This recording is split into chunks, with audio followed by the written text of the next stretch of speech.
Hello everyone, I welcome to all of in this video students. आज की इस class में जैसा कि आपने थंबनेल देख ही लिया है कि भाई जो भी पी वाई क्यूज़ हैं हमारे जेके एसएसबी के रीजनिंग के, स्पेशली देखो बहुत सारे ऐसे क्वेश्चंस होंगे जो कि आपको लगता है कि हम कर पाएंगे, बट जब टिल एग्ज़ाम की बारी आती है ना तो एग्ज़ाम में हम फंस जाते हैं।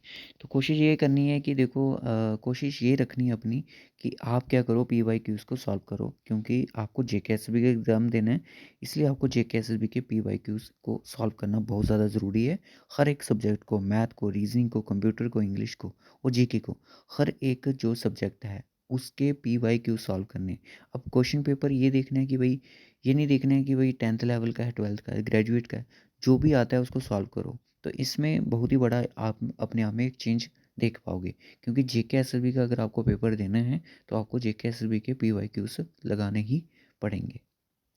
आज हम जिस क्वेश्चन पेपर पे बात करने जा रहे हैं वो क्वेश्चन पेपर है आपका सुपरवाइज़र का। किसका? सुपरवाइज़र का। सोशल वेलफेयर डिपार्टमेंट, जो वुमेन की स्पेशल पोस्टेज आई थी उस टाइम, 200 के प्लस प्लस पोस्टेज थी। और अब भी कुछ पोस्टेज हैं ये सुपरवाइज़र की आउट हुई हैं। तो आइए पहला क्वेश्चन देख लेते हैं रीजनिंग का क्या था। पहला क्वेश्चन हमारा रीजनिंग का आपके सामने है, ठीक है।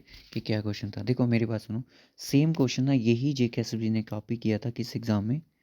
जेकेपी कांस्टेबल के एग्ज़ाम में, ठीक है। जेकेपी कांस्टेबल के एग्ज़ाम में भी सेम क्वेश्चन यही कॉपी था। अब देखो यार, यहाँ से 10 से 100, और 10 से 100 बनाने के लिए मुझे क्या करना पड़ेगा? 10 से गुना करना पड़ेगा। अब 10 से 200 बनाने के लिए मुझे 2 से गुना पड़ेगा। अब 200 से 310 बनाने के लिए किससे मल्टीप्लाई करना पड़ेगा? नहीं पता। तो सबसे पहले इस तरह के क्वेश्चंस का हमें क्या करना होता है? गैप लेना होता है। ये 10 था, यहाँ पे 100 आ गया, यहाँ पे 200 आ गया, और यहाँ पे कितना आ गया? 310 आ गया। इसके बीच का जब मैंने गैप देखा तो मुझे दिखा 90 का गैप है इनके बीच में। 100 में कितना ऐड करो? 200 हो जाए तो 100 ऐड करना पड़ेगा। अब 200 में कितना ऐड करो कि 310 हो जाए? तो 110 ऐड करना पड़ेगा। मतलब यहाँ पे 90 ऐड हो रहा है, यहाँ पे 100 ऐड हो रहा है, यहाँ पे कितना? 110 ऐड हो रहा है। तो यहाँ पे आपने देखा कि 90 में कितना ऐड करो? 100 हो जाए। 100 में कितना ऐड करो? मतलब कि सिंपल सी बात है, इनके इनके बीच में कितना का डिफरेंस चल रहा था?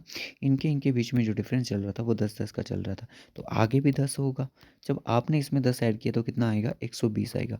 और 120 आपको किस में ऐड करना है? इस 310 में ऐड करना है। जब 310 में ऐड करोगे कितना आएगा? 430 आपका क्या बन जाएगा? आंसर आ जाएगा। ठीक है, ये क्वेश्चन सिंपल था। जीके से भी ज़्यादा मुश्किल नहीं पूछती है नंबर सीरीज से क्वेश्चन। मैथमेटिकल रीजनिंग से भी जो क्वेश्चंस होगा उसको हम यहाँ पे करने की कोशिश करेंगे। नेक्स्ट क्वेश्चन देखिएगा, रीजनिंग का जो पूछा गया था वो था 18, 28, 40, 54 और 70। ठीक है, इनके बीच का गैप देखें तो प्लस कितना हो रहा है? 10 हो रहा है। प्लस कितना हो रहा है? 12 हो रहा है। प्लस कितना हो रहा है? 14 हो रहा है। प्लस कितना हो रहा है? 16 हो रहा है। ठीक है, इनके बीच का गैप आ गया। इन सभी के नंबर के बीच का, डिफरेंट डिफरेंट नंबर्स का जो था वो गैप आ गया। 18 और 28 के बीच में जो गैप है वो 10 का है। 28 और 40 के बीच में जो गैप है वो 12 का है। 40 और इसमें 54 में जो गैप है वो 14 का है। 54 और 70 के बीच में जो गैप है वो 16 का है। यहाँ पे आप देख सकते हो 10 है, यहाँ पे 12 है, यहाँ पे 14 है, यहाँ पे 16 है। तो इट मीन्स यहाँ पे प्लस कितना होना चाहिए? 18 होना चाहिए। जब आप 70 में 18 को प्लस करोगे तो आपको मिलेगा कितना? 88 मिल जाएगा। ठीक है, 88 मिल जाएगा। तो ईजी था ये क्वेश्चन भी, इतना मुश्किल तो नहीं था। जो क्वेश्चन है, नेक्स्ट क्वेश्चन जो हमारा है वो है लेटर सीरीज से क्वेश्चन पूछा गया है। अब आप बोलोगे कि ये लेटर सीरीज से क्वेश्चन है, पर इसमें लेटर का पैटर्न नहीं हमें पता चल रहा है। तो एक बार इसको वीडियो को पास करो। वीडियो को आपने क्या करना है? पास करना है। थोड़ा अपना टाइम इस पर यूटिलाइज करना है कि क्वेश्चन का आंसर क्या होगा। ठीक है, अब मैं आपको बता दूं कि अगर आपने टाइम लगाया तो ये क्वेश्चन ना सीमेंटिंग सीरीज से बन रहा है। सीमेंटिंग सीरीज़ क्या होती है? ये वर्ड की सीरीज़ होती है। वर्ड की सीरीज़ होती है। मतलब आप देखोगे रैप, मैप, हॉट, फन, ये सारे के सारे क्या हैं? मीनिंगफुल वर्ड हैं। ये क्या है? मीनिंगफुल वर्ड हैं। तो आपने मतलब नेक्स्ट जो होएगा वो भी एक मीनिंगफुल वर्ड होगा। हाइन, HNEPGI STN या कैट, तो कैट इज़ आंसर। पर इसको निकालने के लिए अगर थोड़ा टाइम, क्योंकि एग्ज़ाम में इतना हमारा दिमाग काम नहीं करता है, तो यहाँ पे आपने देखा फन है, तो फन, एफ के बाद जी ऐड करोगे तो एच आएगा। एच के बाद IJKL, फिर उसके बाद एम, एम के बाद NOPQ, फिर उसके बाद आर आपका। मतलब यहाँ पे चार लेटर क्या हो रहे हैं इस तरफ? Right to right to left की तरफ क्या हो रहा है, एडिशन हो रहा है 4 लेटर का। अब एफ के बाद जी फिर एच, मतलब एफ के पहले कौन आया होगा, एफ से पहले सर आपका ई मिस रहा होगा, ठीक है, डी ई एफ, तो मतलब सी डी ई एफ। तो यार ये कोई मीनिंगफुल नहीं बन रहा है, ये कोई मीनिंगफुल नहीं है। एफ के बाद जी फिर एच, अगर वो आगे चाह रहा है, ये भी तो एक का गैप होगा, एफ के बाद कौन, ई और आना चाहिए डी, तो वो तो बन नहीं रहा है। तो इसलिए इसका आंसर क्या हो जाएगा, कैट हो जाएगा। इसमें कोई भी लॉजिक आपको देखने को नहीं मिल रहा है। ये सारा का सारा क्या है, एक मीनिंगफुल वर्ड जो है वही यहाँ पे सही आंसर हो जाएगा, ठीक है, मीनिंगफुल वर्ड ही हमारा आंसर। नेक्स्ट क्वेश्चन जो है वो हमारा कोडिंग डिकोडिंग से है। तो ब्लेंड को किस फॉर्म में लिखा जा रहा है, ब्लेंड को लिखा जा रहा है ENHPG की फॉर्म में, यानी कि ब्लेंड जो है BLEND। कोई बात नहीं, अगर आपकी प्रिपरेशन हो चुकी है तो बहुत बढ़िया है, अगर आपकी प्रिपरेशन हो चुकी है, अगर नहीं हुई है तभी भी आपको PYQs तो देखने ही है, अगर हो चुकी है तो तभी भी आपको PYQs लगाने ही पड़ेंगे, क्योंकि आपने देना है JKSB का एग्ज़ाम, तो पता होना चाहिए कि आ क्या रहा है। बी के बाद सी आता है, फिर डी आता है, फिर ई आता है, ठीक है, 2 का गैप लेके ई बन रहा है।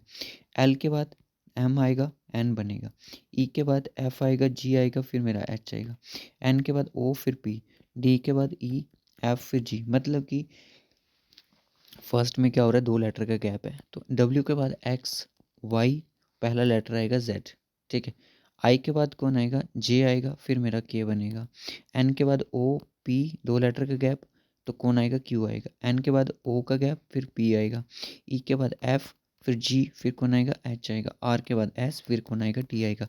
देखो ज़रा किस ऑप्शन में बन रहा है, JKQPHD, JKQPHD हमारा ये ऑप्शन में बन रहा है। तो यहाँ तक जितने भी क्वेश्चंस हमें किए हैं ये सारे के सारे रीजनिंग के। उसके बाद एक क्वेश्चन हमें डायरेक्शन का भी उसमें देखने को मिला है। डायरेक्शन का क्वेश्चन भी यहाँ पे बहुत इजी क्वेश्चन था। पुरुषोत्तम वॉक्स 5 किलोमीटर टूवर्ड्स ईस्ट की तरफ।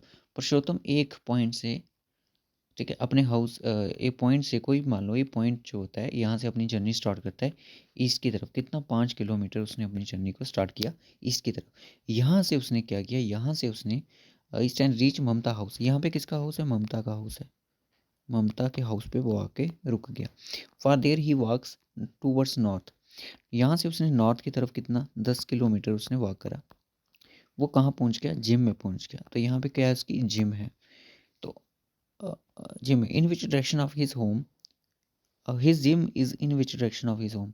उसके घर कहाँ पे है, इसी पॉइंट जहाँ से उसने स्टार्ट करा है वही उसका घर होगा, ठीक है, वही उसका घर होगा। तो आपसे ये पूछ रहा है कि उसके घर से जिम कौन सी डायरेक्शन में आपको दिख रही है, जिम कौन सी डायरेक्शन में दिख रही है, तो ये नॉर्थ है, ये हमारा ईस्ट है। तो जिम हमें दिख रही है नॉर्थ ईस्ट में। सो आंसर क्या हो जाएगा, नॉर्थ ईस्ट। अगर क्वेश्चन में पूछा जाता कि ममता के हाउस से उसका जो जिम है वो कौन सी डायरेक्शन में, फिर हमारा आंसर क्या होता, नॉर्थ होता। बट इस क्वेश्चन के अकॉर्डिंग हमारा आंसर क्या है, नॉर्थ ईस्ट है, जो कि हमें क्वेश्चन में पूछा गया। क्वेश्चन हमें यहाँ पे मैथमेटिकल रीजनिंग का देखने को मिला है। तो अगर आपको ये सीरीज़ अच्छी लग रही हो तो आप कमेंट बॉक्स में ये चीज़ ज़रूर बताएं कि नेक्स्ट जो क्लास होगी आपको किसके क्वेश्चन पेपर पे चाहिए, जो रीजनिंग का हो, किस एग्ज़ाम का होना चाहिए वो, ठीक है। तो पटवारी का होना चाहिए, नैब नैब तहसीलदार का होना चाहिए, या फिर किसी का भी होना चाहिए, आप बता सकते हैं, ठीक है। नैब तहसीलदार का तो चलो एग्ज़ाम हुआ ही नहीं है, पर पुराना क्वेश्चन पेपर भी अगर उसमें तो रीजनिंग था ही नहीं। चलो इस पर बात कर लेते हैं। ए और बी जो है किसी काम को 15 दिन में करते हैं। ए और बी किसी काम को, एक्चुअली ये मैथ का टॉपिक है, 15 दिन में, बट मैथमेटिकल रीजनिंग में आ जाता है। ए और बी किसी काम को 15 दिन में करते हैं, बी अकेला उसी काम को 20 दिन में करता है, ठीक है, 20 दिन में वो काम को कंप्लीट कर लेता है। और उसके बाद how many days A alone can complete the work. A अकेला काम कितने दिन में करेगा। देखो इन दोनों का एलसीएम क्या हो जाएगा, 60 हो जाएगा। 15 को 4 से गुना करोगे तो 60 आता है, 20 को 3 से गुना करते हो तो 60 आता है। मतलब कि बी की इफ़िशिएंसी यहाँ पे कितनी मिल रही है, मुझे 3 मिल रही है, और ए और बी की इफ़िशिएंसी मुझे 4 मिल रही है। इसका मतलब ए की इफ़िशिएंसी 1 है और बी की इफ़िशिएंसी कितनी है, 3 है, तभी 1 + 3 करके मुझे 4 इफ़िशिएंसी ये प्रोवाइड कर रहे हैं। तो आपसे पूछा जा रहा है कि ए अकेला काम को कितने दिन में करेगा। तो डेज़ निकालने के लिए क्या करेंगे, डेज़ निकालने के लिए हम क्या करेंगे, टोटल वर्क जितना भी है उसको इफ़िशिएंसी के साथ डिवाइड कर देंगे, जिसके भी जिसको काम कंप्लीट करना होगा उसकी इफ़िशिएंसी के साथ। टोटल वर्क मेरा 60 है, इफ़िशिएंसी ए की कितनी है, 1 है, तो 1 कटेगा 60 को कितनी बार, 60 बार। तो 60 दिनों में काम कंप्लीट करेगा कौन? ये करेगा। तो मैथ के रीजनिंग के अगर मैं बात करूँ तो बहुत ही हलवा क्वेश्चन पूछे गए थे, ज़्यादा डिफिकल्ट क्वेश्चन नहीं थे। 4 से 5 क्वेश्चन ही थे, बट डूएबल थे, हम कर सकते थे। ठीक है, नेक्स्ट क्लास के लिए आप वोट कर सकते हो। आपको क्लास 4 के क्वेश्चन पेपर डिस्कस करना है आपके साथ। जो भी क्वेश्चन पेपर आप चाहते हो, जिस भी क्वेश्चन पेपर की डिमांड है, आप कमेंट बॉक्स में ज़रूर बताएं कि नेक्स्ट वीडियो में उसके रीजनिंग को हमारे साथ डिस्कस किया जाए। तो ये एक जो सीरीज़ होगी PYQs की, ये अलग से चलेगी। बाकी जो चल रही है जैसे एज इट, वो तो चलती रहेगी। ओके स्टूडेंट्स, अपना ध्यान रखिएगा। Okay, bye bye, take care.